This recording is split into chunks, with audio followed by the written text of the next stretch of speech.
Nós vimos o Brasil passar por muita coisa. Estivemos presentes em grandes alegrias e em momentos inesquecíveis. Acompanhamos o crescimento e o desenvolvimento do país, sempre com novas perspectivas e fé no futuro. E é para este futuro que estamos olhando agora. Então vejo com otimismo, com bons olhos, o futuro do nosso país e acredito que os serviços jurídicos ganham cada vez mais importância dentro desse contexto. Um futuro que já começa escrevendo os próximos capítulos junto com você e com a mesma determinação que sempre nos conduziu.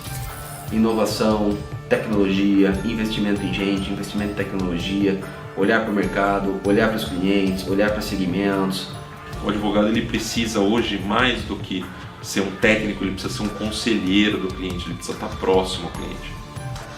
O advogado precisa entender o negócio do cliente, até para trazer uma solução cada vez mais customizada e mais assertiva. Porque acreditamos que para fazer história é preciso estar presente, sempre. E o futuro já chegou, o futuro é hoje. Temos que nos aprimorar, nos adequar para poder produzir em função e sempre em razão do cliente. Cláudio Zalaf, Advogados Associados.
Olá pessoal, sejam todos muito bem-vindos ao segundo painel da Share Conference 2021, Colorindo Organizações. Gostaria de agradecer aos nossos patrocinadores dessa edição, Cláudio Zalaf Advogados, que está com a gente, é a terceira edição consecutiva, também o Misty Idiomas, o grande parceiro da Share, também presente já em outras edições da Share Conference.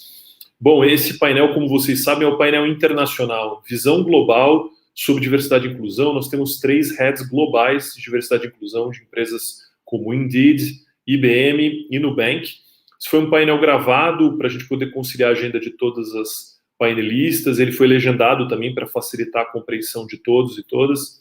Então, a gente vai exibir em primeira mão o vídeo, né, desse painel na sequência, mas antes eu queria aproveitar esse momento da Share Conference, desse primeiro dia, para falar sobre, primeiro, a campanha Share Your Voice, que a gente lançou na Share Conference do ano passado, e ela se encerra hoje. A gente sempre, tradicionalmente, lança as nossas campanhas institucionais durante a Share Conference, e ela tem duração durante todo o ano. Ela foi uma campanha para falar sobre diversidade e inclusão. Convido a quem não assistiu o vídeo, ele está disponível no nosso YouTube, Share Your Voice, o nosso manifesto. E essa campanha também ajudou muito a Share a avançar nessa agenda de diversidade e inclusão. Para esse ano, a gente precisava pensar num outro tema para essa nova campanha que a gente está lançando hoje, e acho que todo mundo vai concordar que o tema da saúde mental era um tema que ele já vinha muito importante para todas as organizações, mesmo antes da pandemia, e só cresceu em relevância durante todo esse período que a gente está vivendo, e mesmo depois, né, a gente já na expectativa do fim dessa pandemia, a gente vai continuar. Acho que entrou para a agenda em definitivo, a agenda das organizações, com o apoio integral à saúde dos seus colaboradores e, em especial, à saúde mental, à saúde emocional. Então, eu queria apresentar para vocês em primeira mão o vídeo dessa campanha que a gente lança hoje e, na sequência, comentar com vocês. Vamos lá. Quando olhamos para os resultados incríveis das empresas, por vezes, podemos esquecer qual é o seu elemento central: as pessoas. São elas que criam novos serviços e produtos, geram valor para clientes, comunidades e investidores. São elas que inovam diante de tanta mesmice.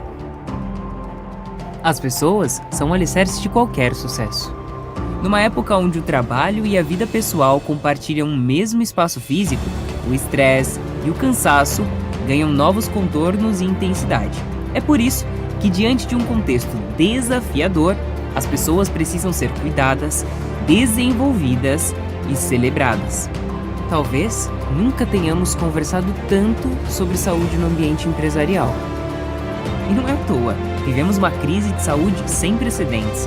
E para as empresas, a preocupação com a saúde física durante a pandemia soma-se às preocupações cotidianas, especialmente família e trabalho.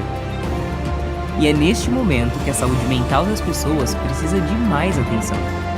Está na hora de ampliarmos a rede de cuidado com as pessoas e o ponto de partida é o acolhimento do colaborador. Neste processo, a escuta ativa é primordial para compreendermos suas histórias, características e potencialidades únicas, para que essa equação resulte em sucesso sustentável para as organizações. Devemos cultivar o equilíbrio, promover o bem-estar físico, mental e emocional. É hora de colocar as pessoas no centro da atenção da liderança para que elas sejam mais do que números, mas os elementos que tornam qualquer sucesso empresarial possível. Porque no final das contas, it's all about people. It's all about healthy people.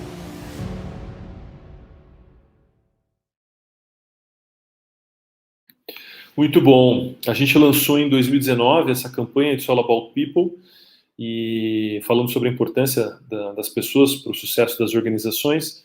E agora a gente traz um novo olhar para essa mesma mensagem, né, destacando a importância não só das pessoas nas organizações, mas das pessoas estarem bem, elas estarem saudáveis, né?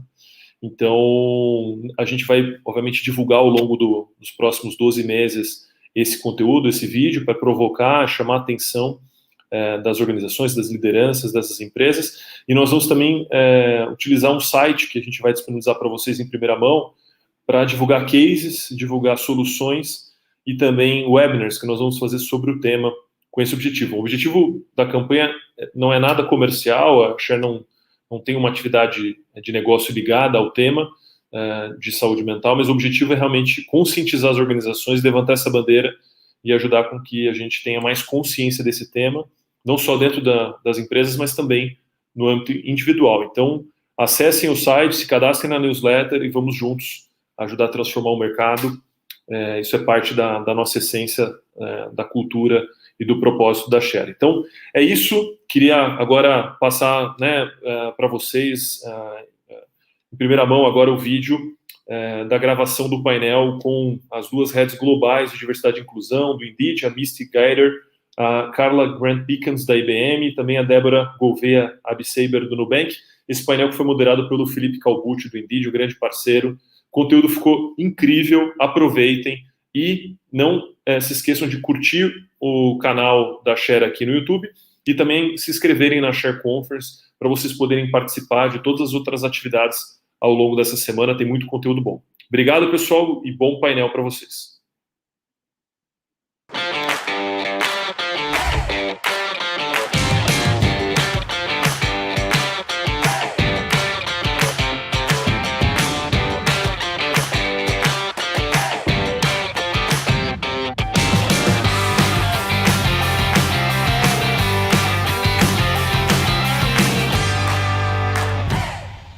Hi, everybody. My name is Felipe Calbucci. I am a sales director working for Indeed.com, the job site here in Brazil.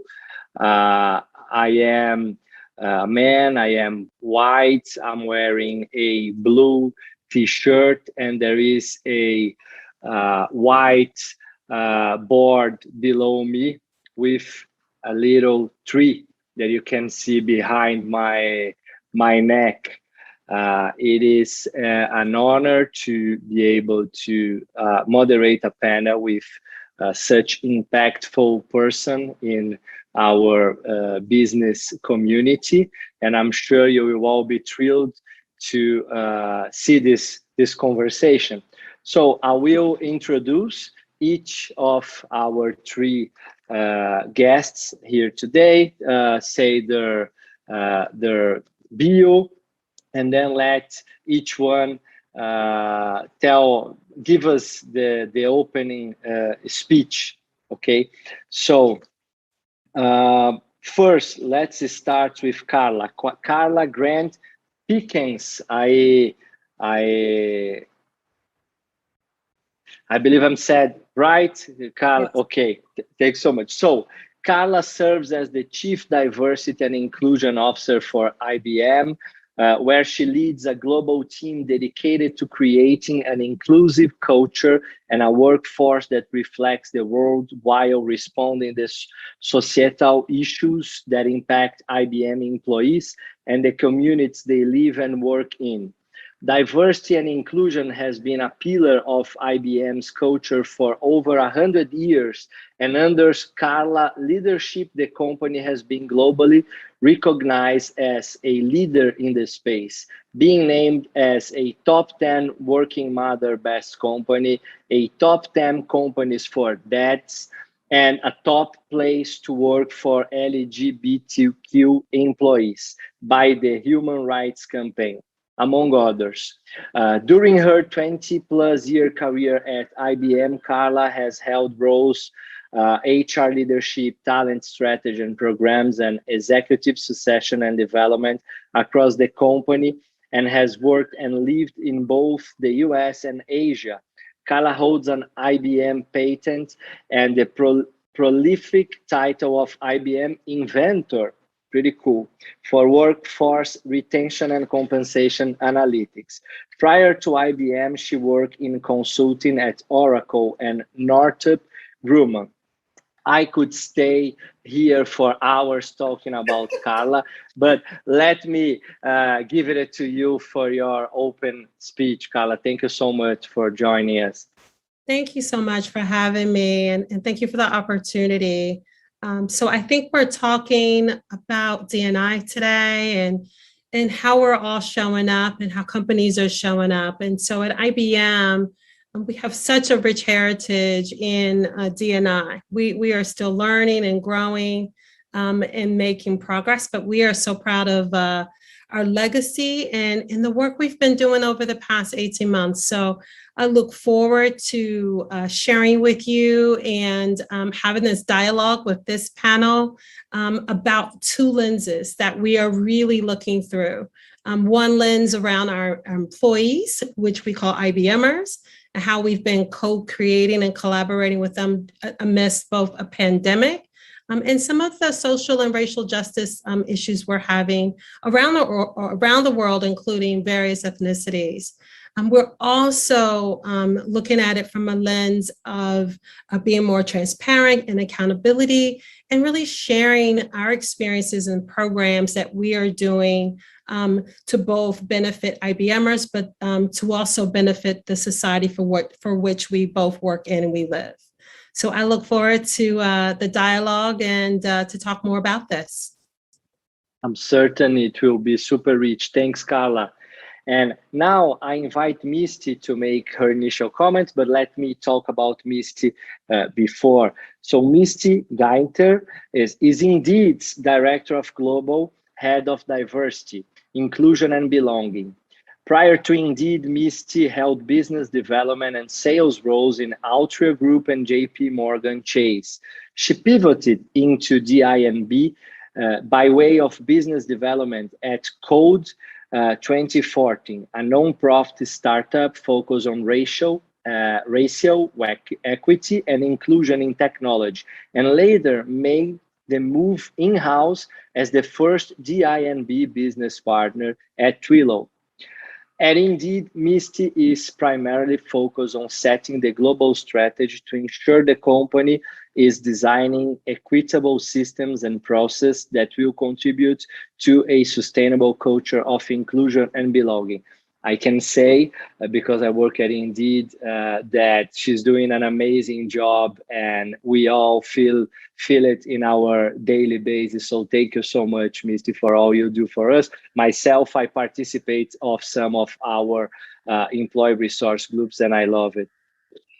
Thank you so much, Felipe, and I'm happy to be here for this conversation. Before I get started, I'd just like to describe who I am and how I present. So my name is Misty. My pronouns are she and her. I am a Black woman. Today, my hair is in box braids or singles, as they might be described. I am wearing a Black shirt that has some flower or floral print with like violet and lavender and like indigo blue hues. And in my background, it actually is a fake background. It's my favorite hotel in New Orleans, where my dad's side of the family is from. The walls are dark black, and there's a plant and also a picture that's pink and green on the wall. And so, as Felipe mentioned, I lead global diversity and inclusion and belonging at Indeed, and it has been an exciting time for the past 18 months to actually do this work in our current environment, because no 2 days are the same. And so I'm really looking forward to having this conversation with both Carla and Deborah, who've been doing this work for longer than I have. And I always like an opportunity to share best practices, learn from one another. And what I will say I'm really focused on, we talk a lot about DIMB and how people experience the organization. We focus on, let's make sure everyone plays well in the sandbox. And I really am connecting like the people with our processes. So those experiences of inclusion and belonging can actually be sustainable. And so now we're actually doing a lot of the deep work to really take a look at all of our systems that impact our employees at every stage of the employee life cycle to address any type of systemic bias and areas of opportunity where we have to improve. So I'm looking forward to the discussion today. Thanks again for having me. Thank you so much, Misty. And now I'm going to switch to Deborah. So Deborah Gouveia Abi-Saber is DI and People Support Director at Nubank.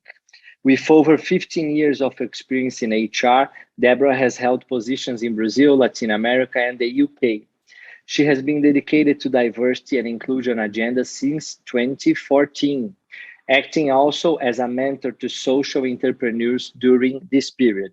And for Misty and Carla, Nubank is now, I think, the biggest trend in our business in Brazil. Everybody talks about Nubank all the time. They're all over the place and growing like a rocket. So thank you for being with us, Deborah. Thank you. It's an honor to be here, and especially to share the virtual stage with like two women that I admire so much. So I'm very honored to be here. Just describing myself, I'm a white woman. I use like short hair. My hair is brown.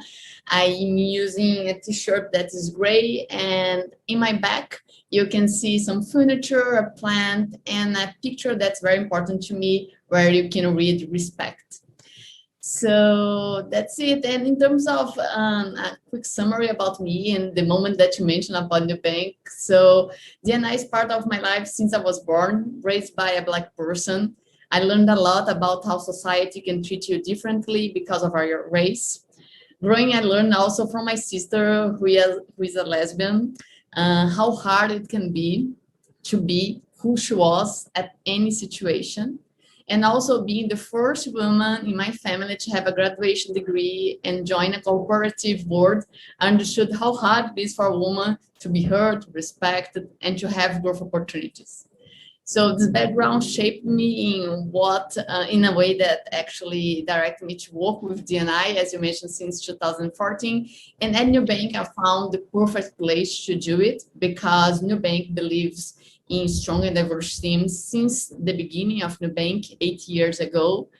And diversity is a term that can have different meanings, right? And for Nubank, we always brought people from different backgrounds, reason why we have more than 45 different nationalities. And we believe that all of them add to our culture. But in the past 3 years, we also understood that that was not enough, that besides this approach, we also should intentionally increase the number of underrepresented groups. And that's what we have been doing so far. Amazing, amazing. Well, I feel thrilled. This is super special to me. I I don't know if this translates to English. I don't have, Deborah can help me, lugar de fala. I don't have like a place of speech when talking about underrepresented groups, because I'm a man, I'm a white, and I'm trying my best. My wife is teaching me a lot, and I'm trying my best to, learn about and be super respectable.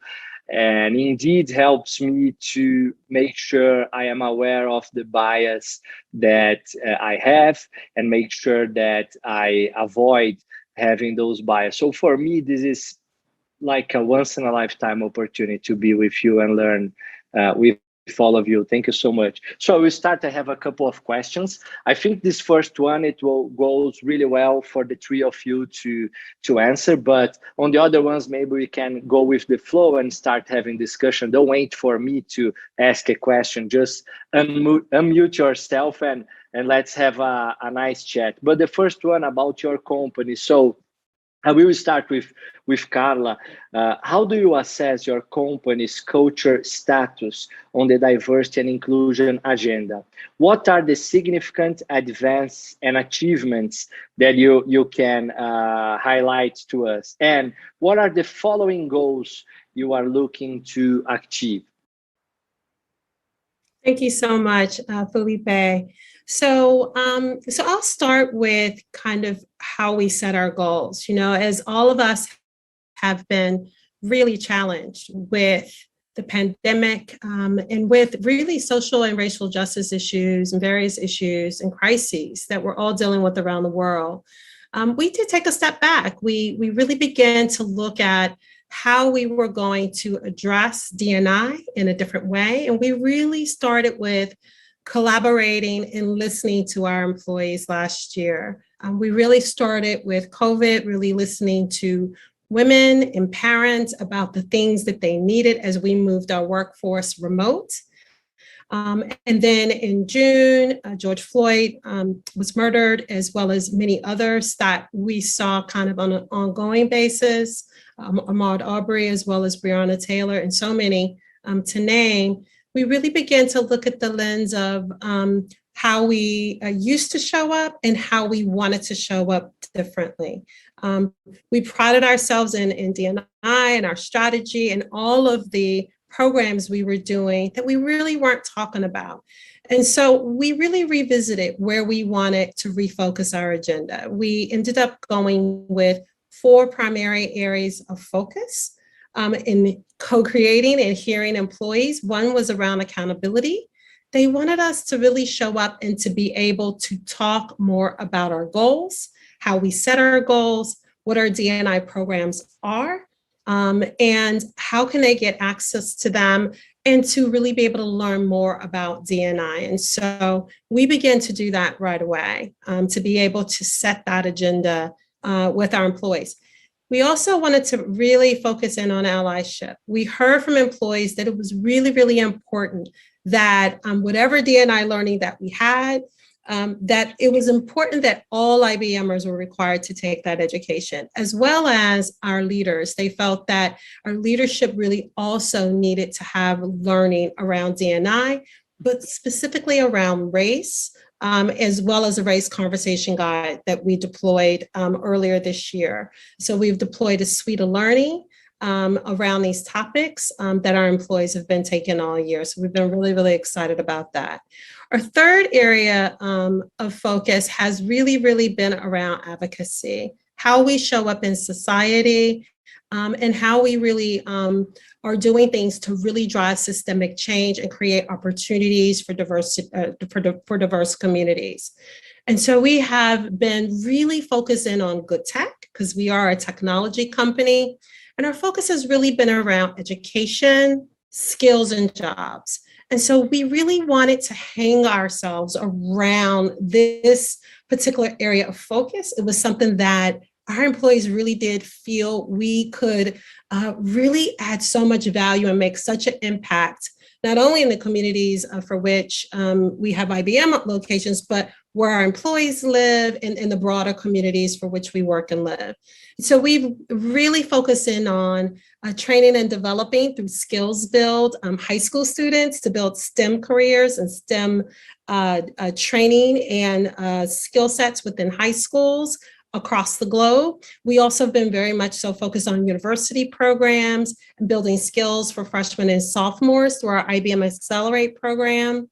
We have what we call historically Black colleges and universities. We ended up doing something really unique where we did a $100 million investment to do quantum innovation centers across the universities that wanted to do research and really to broaden their AI and quantum skills across their science and STEM careers. And that also included getting access to various skills that students can build to get certifications and things like cybersecurity and app design and data science and data analytics. And so this investment in these universities for which are in the US, we could really benefit from both Black and Hispanic students who are the predominant students at these universities for opportunities to be a pipeline for jobs for not only IBM, for other companies. Those are just a few of the initiatives that we are very much so focused on. The fourth area is around employee experiences. We have over 250 business resource groups. A lot of companies call them ERGs.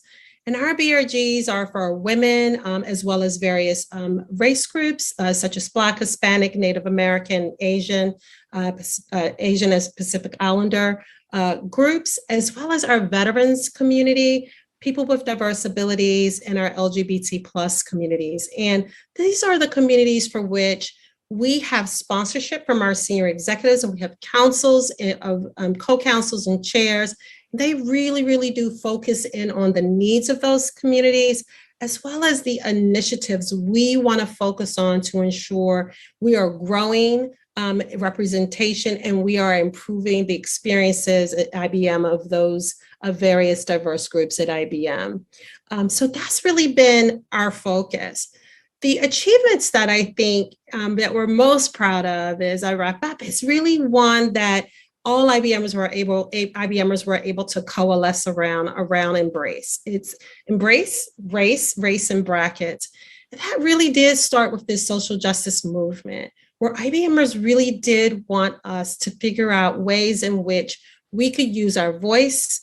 And we were hearing from people in Brazil, people in the UK and in Africa, and all around the world, in which they wanted to be able to stand up and fight for those who are often marginalized in various countries. And so Embrace gave us that opportunity to both hear voices from various IBMers. We conducted listening and learning sessions around the world with various groups. And we also are fighting for legislation. So an example of that legislation would be hate crime legislation against various groups, standing up for LGBT plus rights, but also standing up for hate legislations against people because of their race, and making sure there's laws on the books to prevent this type of terror and harassment of various communities. So those are just a few things that we've done, as well as publishing our D&I report, which we really, really talk about our work to IBMers, but also to the world at large on what we've been learning. We'll be publishing a D&I report as well on an annual basis to talk more about our work. So that's a little bit of what we've been doing in this space. I love it. And I love the way it goes beyond the company and it helps society. So thank you so much for sharing. Well, let's keep the same flow. So Misty, if you can share yours for this question. If you want me to repeat, please ask me. I think I'm okay. I can recall, just kind of like the current status and some of the achievements that we've accomplished at Indeed. And similar to Carla, we actually have some strategic priority areas that we've been focused on.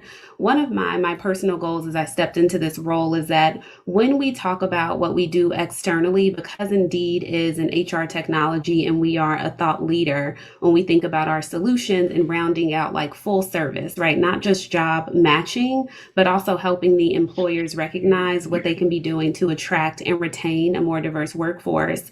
It is making sure that our Indeedians have experiences that match what I share when I have opportunities like this.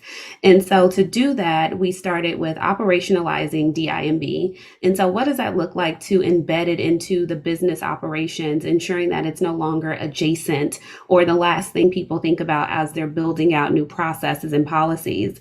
We also decided to provide organizational health updates to our business.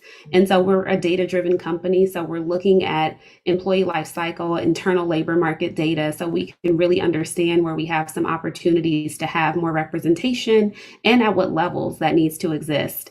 Education has been at the center of everything that we've done, and I like to call it continuous learning and implementation of the concepts.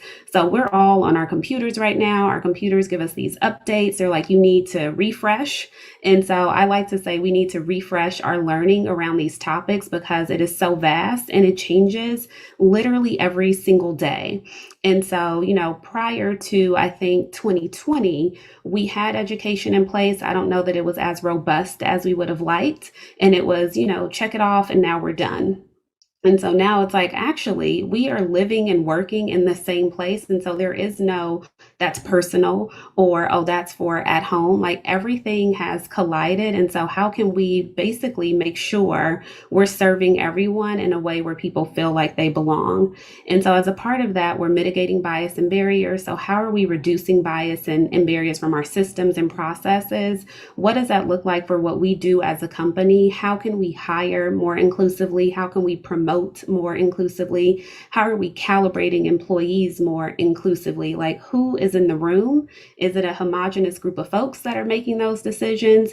And not just homogeneity based on how you present in terms of race and ethnicity and gender, but what about tenure? What about the school system that you were educated into? What about the company that you may have worked at prior to coming from Indeed? And as we do that as a company, we're helping our clients do the same. Designing equitable solutions, that's our digital accessibility as well as product inclusion. And so how are we building features that are equitable so everyone can access our platform? And so one of the things, I'll just pause here, we have inclusion resource groups as well. We have about 10.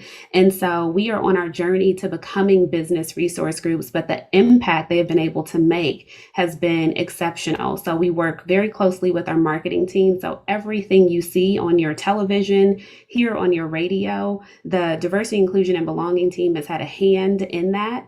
And so one of our proudest moments to date is our award for most inclusive Super Bowl ad. It was our first time in the Super Bowl. And so to win that award, our first time at bat, if you will, was a huge accomplishment. We have an iBenefits Council. So we work closely with our head of Total Rewards to ensure that as we're looking at benefits for the company, we're really thoughtful around some of the things that tend to get left off, specifically for our LGBTQ plus community. And if we take another step in our transgender community within that specific group, has some needs that are often unaddressed. And so we are allowing our employees to inform that. Lastly is the cultural accountability. Executive leadership and buy-in and action is important, but what about everyone every day? We all have a responsibility to create and maintain psychologically safe environments and intentionally incorporate diverse perspectives and experiences. So those are the 4 operational areas, our 4 strategic areas. And now lastly, I'll just close by saying we launched our environmental, social, and governance organization at the beginning of the year. And so it's important to note that DIMB is sitting under ESG, under that social pillar, and there are a lot of intersections between DIMB and social impact. We also have our AI team that sits under that umbrella as well. So there's a lot of areas where we can drive impact, not just for Indeed, but for our parent company and again, for clients that use our platform. Thank you so much, Misty. And just to comment on that, on the business resource group that you mentioned that we are moving towards. So I am part of the Latinx in Tech group, and I can share my perspective that it's really being super impactful for the Brazil office business. So the co-chair works, it's been amazing, and I love to work with them. So congratulations. And moving on to Deborah, last but not least, of course, please share with us your thoughts. I have to be honest that I was very excited by hearing, again, those two women that I admire so much, because I think they reinforce that Nubank is in the right path, because I think more of what I will share is similar to what Misty and Carla had shared. So similar to what Carla brought and Misty brought, we also base ourselves a lot in data. Nubank is very data oriented, and with D&I, we couldn't be different. So we ran the first census last year. We learned a lot from it, and based on the first results, and also based in the reality, and maybe that's where we are more different from them, is that our headquarters are in Brazil, right? So when we decide to define our goals, our long-term goals, we had to take into consideration the nuances of being a Brazilian company, and now that's a multinational company, but like our headquarters being in Brazil. So that was taken into consideration, our local reality and also our internal reality. And based on that, we define our long-term goals for 2025. And based on that, we make the breakdown by each semester. And so we can give more visibility about what we are trying to achieve. So we believe that by doing that, the teams will have more autonomy to pursue that goal. So that was the first thing. We start by data, and we use data for everything that we do. And after implementing and running the census, we decide to do a change in our tools and systems. So anyone who wants to share their personal data, they can do that at any time. And right now, 85% of our population feel comfortable to share their personal data. And based on that, we can create several reports in real time that can show us how we are developing in terms of D&I and what are the gaps that we have, so we can better address them. So that's the first thing. The second thing that we believe is having a robust and strong D&I team. Although D&I is not responsibility of D&I team, D&I is a responsibility from all the employees. We know that this area is very important because we are in charge of defining the strategy and also provide the best support when people feel that they are not prepared, as Misty also brought, to conduct some conversations. So we can prepare trainings, we can guide managers, we can provide the best support we can, especially because we know that although we can create macro and big initiatives, we also have some specificities that only the managers will know, and we want to provide them with the best support so they can sometimes create local projects that will address local realities. So that's the second thing. And the third thing that we have been working a lot is to give visibility about what we are doing and about what already has been done. So we have 5 affinity groups that had been created organically, and we give all the support and to provide them with the visibility that they have to have, and also to provide all Nubankers with transparency about data, about things that we are improving and the things that we still have space for improvement. So those are the big 3 pillars. And again, D&I we understand as a perspective. So align also with what was brought before. We use D&I in everything we do, in how we hire, how we make hiring decisions, how we promote, how we evaluate people, and so on. Amazing, amazing. We could stay like 2 hours talking with each of you, that's for sure. Thank you so much. So now let's move to more like go with the flow. If you want to answer, just unmute yourself and we can, just have a chat about it. So what I'm curious about is to know on your perspective how the current environment shape your area. Like, of course, the pandemic, COVID-19 is huge, and everything that happens in economic and political environment. So how the new world shape your agenda towards the INB? I can kick us off. So I want to be very, very honest and candid. So at the beginning of the pandemic, I personally, this is my personal fear that I had. I said, oh my gosh, what is going to happen to D&I? Is this a part of the business that will remain funded as companies have to adjust to lost revenue and just adjust to this new way of working? And I couldn't have been more incorrect. And now I feel silly for even being that fearful, because there is not enough time in the day because our team is just that busy. So I would say it actually accelerated the agenda, if you will. We've had gained more interest. I think people have been doing a lot of self-reflection, and people have been really, really eager to get involved. And what I can appreciate is people are saying, okay, well, what am I doing? And I was in a meeting before, and I literally played Michael Jackson, Man in the Mirror. I'm like, before you can literally make a change, you have to start with yourself. And a lot of times leaders over-index on being so solutions-oriented. And so it really has given us more of a human element and a human approach to how we kind of navigate seeing each other on these screens. I think the other part about influencing our agenda is seeing people for who they are and not for what they do. And I think this ability to see folks in their homes, I've met so many children, I've met so many pets, and I think it has a way of creating empathy. And that's the other thing we've been able to adjust as a result of the pandemic. It is creating empathy, really driving and helping people understand the sense of belonging and the connection to employee happiness. And so I keep saying, this used to be really disconnected and disjointed from business every day. And people weren't able to make the connection to attrition. But now I think they can see it a lot more clearly. It has not been easy. It has not been a walk in the park. Of course, when you start to focus on groups that have been forgotten about, historically overlooked and marginalized, we do have our majority populations that then say, okay, well, what about me? So we have this conversation on both sides of the equation. And I always say you start with the group that is the most marginalized at that time, and then you work your way down. And so we had our parents and caregivers, we had our Black employees, we had our Asian Americans and Pacific Islanders, we had our people with disabilities. And so I think at the end of the day, we have a leadership team that is not just verbally committed, but we have a CEO that is reading all of Ibram Kendi's content and books and is actually very comfortable sharing that, during our weekly Q&As that we stood up to create transparency and visibility.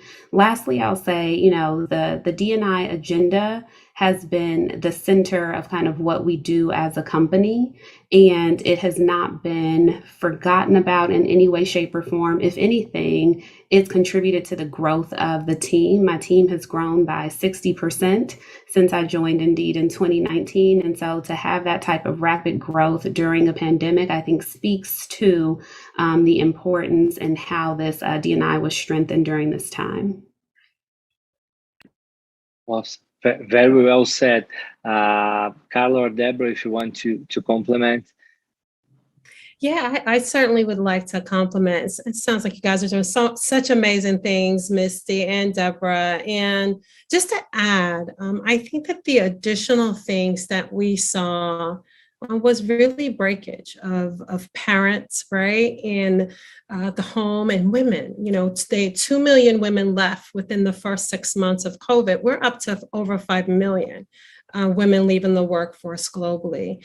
And the things we heard was, I need to really be able to have flexible time off. If I get COVID, someone in my family gets COVID, my children or others, I need to have that. And so we really provided more benefits to have more flexible schedules and workforce. We did the work from home pledge, where people, like you said, kids, feeding kids, animals, everything. People really wanted to say, wait a minute, if I'm going to be my authentic self, you're going to have to see everything. And that means that if I'm on camera, I am not going to be myself as I would have been in the office. And so we set that work from home pledge around working hours, around being able to show up on or off camera. My kids may be with me this day, or having that flexibility and support for us to be able to meet our employees where they are. The other thing that became really important was mental health. You know, really taking a step back. People were really challenged with how they were adapting with COVID, how on top of that, the lens of how that impacted women and parents, the lens of the social justice crisis added on to that. And just like you stated, AAPI hate, religious hate crimes, so many things. And people are really challenged around that. And so we wanted to be innovative. We wanted to make sure that our employees got additional mental health counseling free. And if they needed to engage those counselors to really even determine if they needed more help, we wanted them to be able to do that. And we were asked to do more of collaboration and virtual tools around health and well-being and wellness and mindset, and maybe therapy that may be via an app. And so we offered a lot of new resources to our employees that have really been very different from our normal playbook, that have had a lot of uptake and a lot of support from our millennial and our digital Z population have really encouraged us to do things a little bit differently than we would traditionally. So really just much more focus on, again, that co-creation and providing employees with what they need, but also adapting and being willing to change and iterate and continuing to provide additional support and resources as you need to as we go along. We're in this year too, which is challenging us even more to think about how we're going to show up in an environment to keep our employees healthy, but also continuing to work in a more hybrid way, remote and in the office for some, and how we're going to continue to do that in a collaborative way with tools like Trello, with our partners like Indeed and our clients to really make the best of this, right? So that people can continue to have the careers and grow in their skills, and they can continue to feel that they are a part of something bigger than themselves, and really being able to take forth our mission here at IBM. Very similar to IBM, we also reviewed our benefits for this moment, and we had a very strong focus in underrepresented groups. So, for example, for parents, as Carla also mentioned, we know that some of them are facing hard times, so we provide an external consultancy that can support.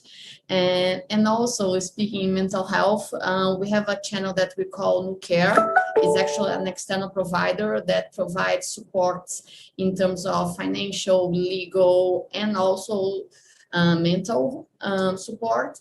And we also extended to all the employees' parents, because we understood that also most of the employees were concerned about their parents in a moment that they couldn't stay together. So yes, just going aligned with IBM and also the other companies.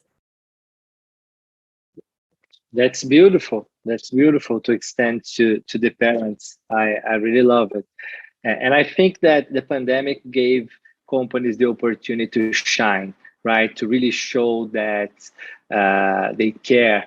They care about their employees, right?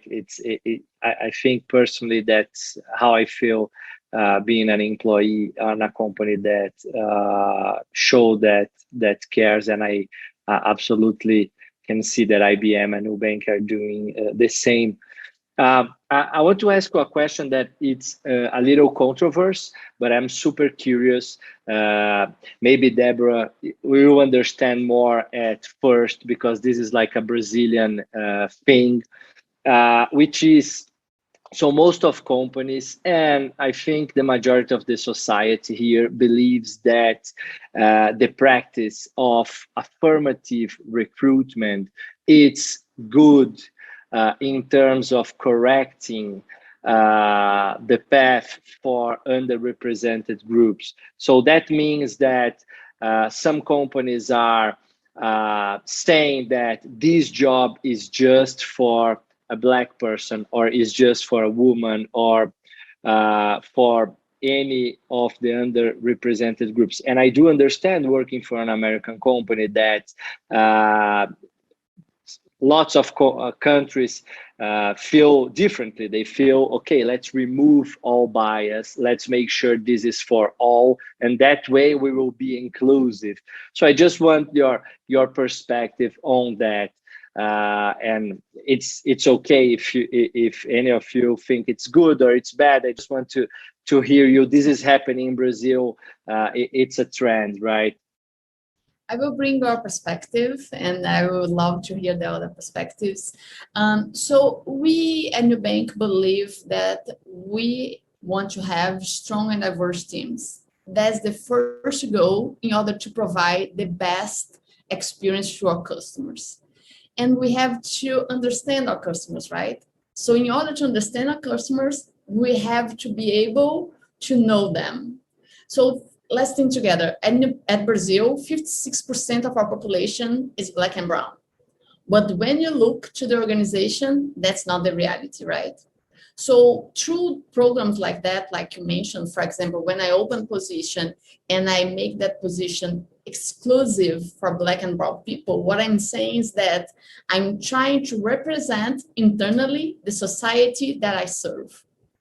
So because of that, we create some programs. So for example, we had the program called Nós Codamos, which aims to hire more Black and brown people for the tech area.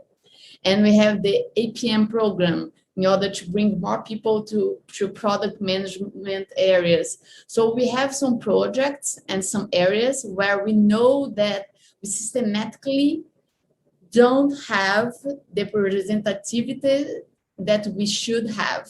So for example, at finance, we also have a project to hire senior leaders who are Black and brown.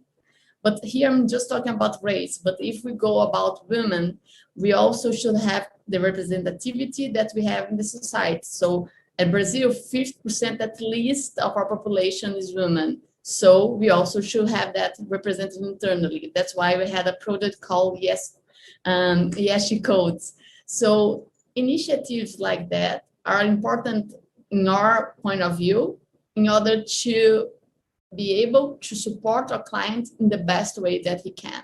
So I could say, and we have some projects for LGBTQ+, and also as Misty brought with a special view and dedication to the transgenders. We also have for people with disabilities, so I have to have them in order to understand what they face so I can provide the best service, right? So that's our perspective, and that's how we have been working. In our perspective, that's why those open positions for exclusive for one population are so important. Thank you for sharing your perspective. Yeah, we also have really approached it from our communities where representation is not where we want it to be as well. Those that are most marginalized, we have set goals. So we have always, we've set goals for several years now for our executive leadership team, but we've decided that all of our executives globally will be measured on improving representation for women. And that means overall representation in categories of management and executive and technical, since we're a tech firm, but also in hiring. So we've set goals, very much so focused on hiring and retaining talent and promoting talent. And we've published where we are and the progress that we're making and the programs for which we'll focus on. So we really believe that if we really focus in on inclusion, it is going to net us diversity. And we are already hearing from our clients, our investors. We are hearing from our companies for which we partner with, that they want to see all of us show up in a way in which we are working towards really, really strong, impactful change that's going to be representative of the communities we live. And in some instances, we're in over 170 countries, so it could be the law. There could be quotas that we have to make. And so we are absolutely focused on complying with that. Ultimately, our goal is that we want to really open the funnel for opportunity. So our hiring practices are very much so centered around ensuring that more opportunities are for diverse groups with a specific focus on women and Black and Hispanic, for which are most marginalized, where we need to make the most progress. So we are very much so focused on pipeline building programs, as well as what we call our accelerator programs within IBM, where we actually focus programs for diverse constituencies to help give them the tools that they need to grow their career, and leadership programs and mentorship and sponsorship, which is really, really key to growth. As well as, again, going back to our BRGs, which really help us with that retention, but that engagement at the leadership level. So we're very much so focused in on on equity, because we believe equity will get us to equality. But that equity is really about really being able to provide fairness and opportunities for people to be able to compete for these roles. We also provide our leaders with analytics. We really use analytics to help inform decisions. So if your hiring trends or your promotion trends or your attrition trends need to improve, we give them what we call cognitive nudges to really help in their decision-making, so they have awareness on the trends and their indices that are around engagement and inclusion on their teams. So we do an annual survey where managers are evaluated on that, and they get feedback in ways in which they can improve engagement and inclusion if they don't meet the expectations of our trends and our benchmarks. So those are a few things that we're doing as well. Thank you so much, Carla. And how about you, Misty? And I do want to be mindful about our time. So if you do have like 10 extra minutes for us to wrap up, I would really love it. And sorry about that. So I will give it to Misty, and then we go with our final thoughts. Thank you. So as it relates to affirmative recruitment, obviously I'm at Indeed, we're a US-based company. And so that has come up in some conversations with our Latinx and tech group recently, exploring how we can, make our platform available to actually kind of test this type of hiring, because it's not just the Brazil market. I think there are also some markets in Europe that have this hiring as well. To Carla's point, we focus on inclusive hiring practices. Like, how can we actually be mindful of ensuring that our processes are including people from all different backgrounds? And so the goals that we've set recently, we have like an international goal to have 50% gender representation at all levels across our organization. And then in the US, we would like to have 30% representation of our underrepresented racial and ethnic minorities.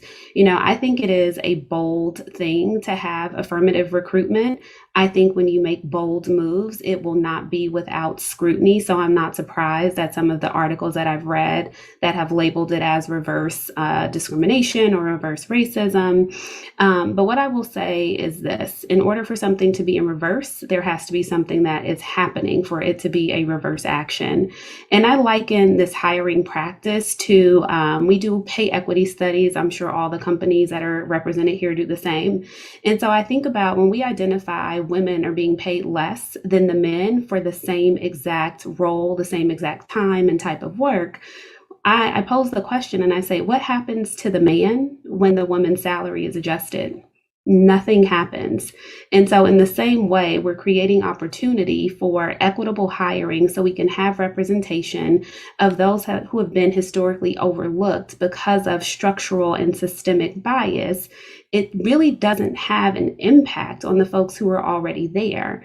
I think ultimately the benefit is to the company. And it's what Deborah said, how can we solve problems for people who are not in the room? And so I think about that, I'm an HBCU grad, I'm in a sorority, and companies are trying to target both organizations to figure things out. And I'm like, well, who is in the room as you're trying to figure that out? And so it's like, you cannot solve for a group based on just doing research. There's nothing like the lived experience. And so I think this bold approach in hiring, while controversial, and while we're unable to do it in the US, I think we're taking steps to be more inclusive through third-party partnerships, through organizations that focus specifically on those demographics. And to Carla's point, it's the most marginalized. It's the women, it's the Black and Latinx employees. And we're not binary. We all have like these intersections of our identities. Some of us are of a mature age, which also makes it difficult for us to find work. I think, doing that actually really ultimately benefits the company in the long run. And once people kind of get on board and they see the differences, they will be more inclined to actually test and implement as well. Thank you so much. And times fly, right? So I really appreciate it, and I wanted to spend lots of hours with you, to be honest.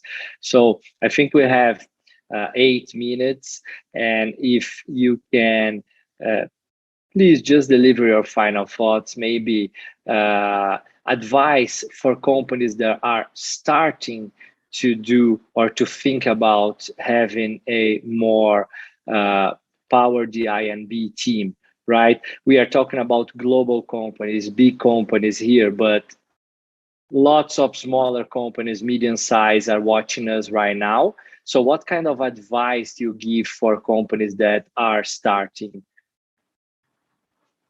And maybe Carla, you can start, please, since you're unmuted.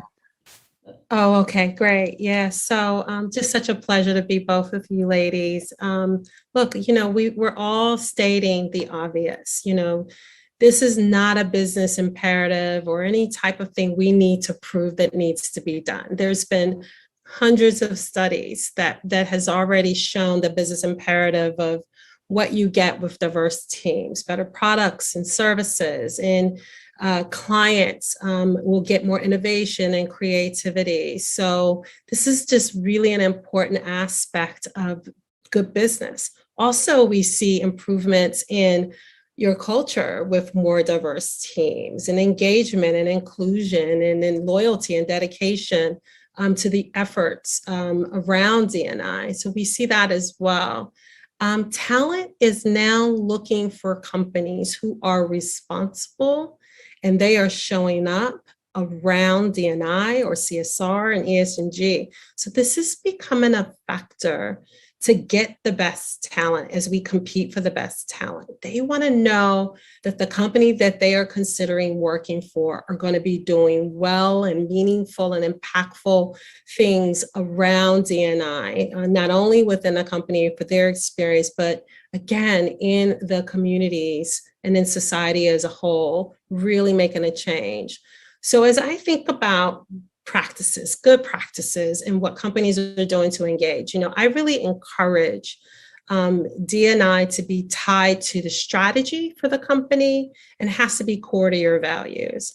And I'm really proud of our CEO, who sings the sheet of my music. He is all in, our leadership team's all in, and I was really proud that they leaned in and raised their hand and wanted to set forth an agenda with their teams to ensure that we make meaningful progress. Also, I think companies should focus in on what's going to be great for them. It is not a one size fit all. People are going to be at different, really different spaces and places of their overall D&I agenda, and where they are and how they're growing and maturing in this space. You have to start somewhere. It may be a fireside chat. It may be with goals. It may be with education, but you should start. It's important to have this role dedicated, reporting into the CHRO or the CEO. This role needs to have a voice to help set this agenda, to really make this change stick. The top leadership has to support D&I, but you also have to listen and co-create with employees, learn together, set goals and actions, and report progress. So transparency is key. We really talk often about transparency plus accountability plus action equals trust. We are hearing that those are really, really key components. And of course, showing interest and empathy and compassion for employees as you're really learning and growing in this space, to learn more about race, but also learn more about inclusion and inclusive behaviors, so that you can bring that in the workplace, working with diverse teams. So go all in is really what I tell people to do, and do it together. I think you'll appreciate, and your employees will appreciate doing the work as one team opposed to being done just at the top. So that's my feedback. Thank you so much. Absolutely. I love it. Misty, you want to go with your final thoughts? Sure. So I'll leave the audience with a few things. So here at Indeed, we say that talent is equally distributed, opportunity is not. So as you kind of leave this conference and go back to your organization, I want you to really think about all of the opportunities that exist for folks who are just learning about your companies, those who are in your companies, and ask yourself, can those opportunities be accessed by everyone? And if they cannot, then start to slowly try and dismantle whatever those processes are, those systems are that are getting in the way of it being accessible to every single person. And I'll give you a quick hit list of do's and don'ts. Don't ignore the issue. Don't pretend like it doesn't exist. It's there and everyone knows that it's there. Do not tack this on to someone else's job simply because they are a part of an underrepresented community. It is not for them to solve the issue. It is not for them to educate the majority. Do be curious and ask them for resources they might be able to share so you can do your own learning. And don't be performative. We are past the point of PR and marketing. Be really intentional and do something that is specific and really aligned with your culture. Do treat this issue like any other issue that you try and solve for at your company.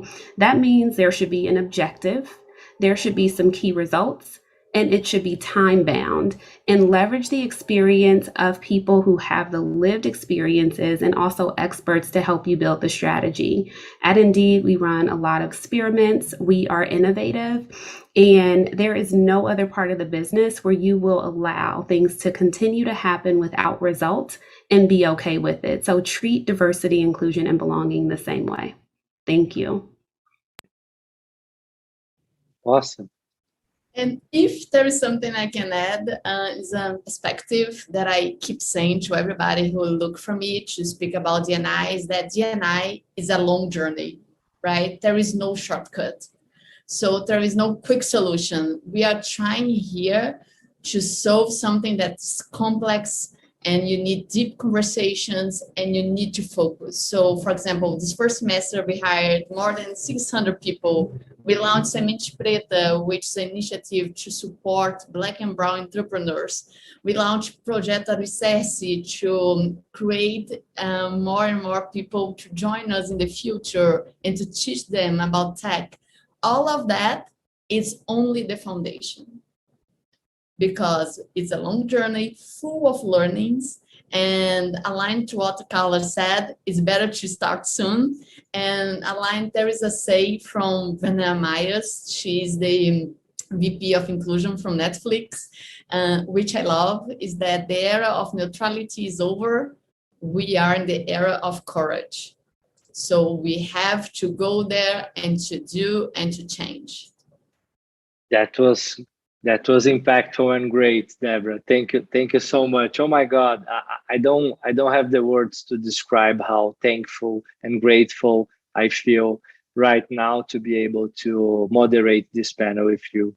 Thank you so much, Carla, Deborah, and Misty, and thanks, Cher, for the invitation for us. And to our audience, don't forget that Share Conference will run until Friday, September 24, from 5 p.m. to 7 p.m. with lots of content and inspiration. Thank you so much. Bye-bye.